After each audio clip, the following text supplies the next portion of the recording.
Hi there, Dr. Jackie Kickish, and in this video I want to share something that has just really been on my heart recently that I want to share with every single, mom or pregnant woman out there. So this is a little bit of a different type of video that I normally do.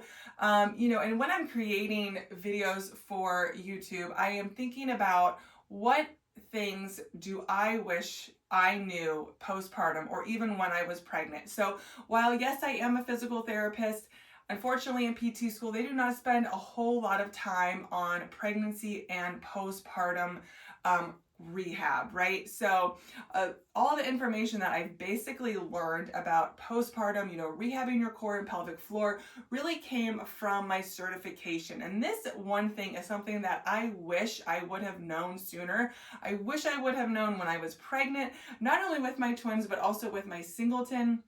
And of course, I wish I would have known it postpartum because it would have helped me with my diastasis and it definitely would have prevented me from actually suffering an umbilical hernia. So this one thing, we're going to do a little bit of education and then I'm going to show you kind of exactly what I'm talking about. So the first thing is, what do you think of when someone says core strengthening, or what is the core? To you, is it just the abdominal six-pack muscle, or is it more than that? So for a lot of us, when we think of core, we just think of the abdominal wall. But one of the things that I really want every woman to understand is that our core is not just our abdominal wall, but it is really more like a canister. And it is a canister that has to handle a certain amount of pressure that we are placing upon it when we are doing exercises, when we are lifting, when we are sneezing and coughing. Our core, which comprises of many different muscle groups, must be able to handle the amount of pressure that we are putting through it. And so if we are doing certain exercises and our core is not able to handle the pressure that we are placing upon it, pressure has to leave through the path of least resistance. So if we have not healed our core and pelvic floor the proper way postpartum, and we go back and we're doing exercises like full planks or bicycle crunches or things that are maybe a little bit more advanced, and we have not laid down that strong foundation, we are setting ourselves up for injury. And this is exactly what happened to me almost 1 year postpartum after the birth of my twins. So before we get into that a little bit more, this is losing a little bit of air, but this is my handy balloon here. So first of all, I want to go over just quickly, what is the core? There are multiple different muscle groups and they all actually work together in order to function, okay? So I want you to think about the top of the core is our diaphragm, which is our main breathing muscle, okay? Our diaphragm and our pelvic floor muscles down here actually work together as we inhale and exhale. Now, the front of our core is our abdominal wall. The sides of our core are our oblique muscles.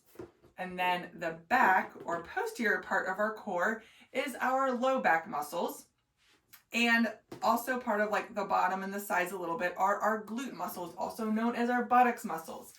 Our glute muscles are extremely important when healing a diastasis and pelvic floor dysfunction, okay? So what a lot of people don't realize is that all these different muscle groups have to work together in synergy in order to function properly. So if you have an abdominal separation or mommy tummy, a little, maybe you still look pregnant several months or even years postpartum, or you have leakage, pelvic pain, back pain, hip pain, most likely there are multiple different muscle groups that are not functioning properly.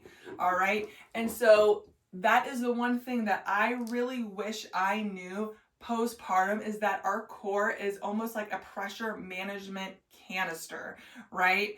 Is that if we are putting too much pressure upon our abdominal wall and it is weakened and stretched out, yes, even a year, 2 years postpartum, if we have not laid down that strong foundational work, it might make our abdominal separation worse, Certain exercises that put too much pressure might also lead to an umbilical hernia, which is exactly what happened to me 1 year postpartum with my twins. Now, let's say maybe your abdominal wall is somewhat strong, but your pelvic floor muscles are not. If we're putting way too much pressure with lifting or exercises, we might actually cause what is called prolapse, pelvic organ prolapse. That is also not good because that is another injury to the mother.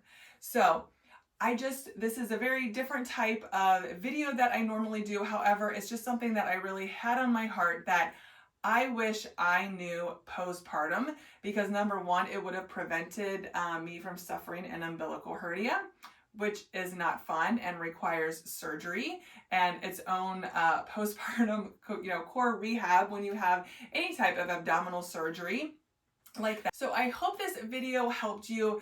I know this is a little bit of a different type of video that I normally do, a little bit more of education. However, education in the postpartum space is significantly lacking, and I have a strong passion that our postpartum moms deserve better. We deserve to know this basic knowledge that we really should be able to, heal our core and pelvic floor the correct way. So make sure you hit the like and subscribe button so that you don't miss out on other great content like this.